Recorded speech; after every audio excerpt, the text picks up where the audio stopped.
Unexpected Journey of the Hobbit.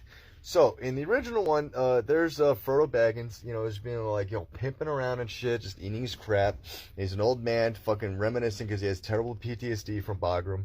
And then Frodo out of nowhere is all like, "Hey, Grandpa, what the fuck are you doing?" He's like, "Shut up, bitch! Like, you have fucking mail." And they're like, "Oh shit, I forgot. This is like the prequel to Lord of the Rings, The Fellowship of the Ring." And then it goes fucking back in time. And then it's kind of like, "Hey, I'm this old dude. I'm gonna make fucking all these like 15 dwarves go in there and rape the fuck out of you." And then they start eating all his food, and then they clean it up, and then they clean it up, and then they leave the next day without Stevenson signing the paperwork.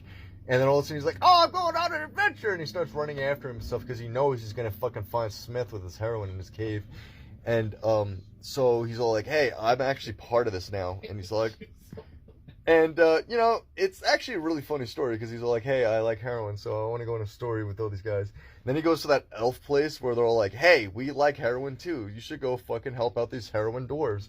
And the old man's kind of like, "Hey, dude, some bad shit's happening here."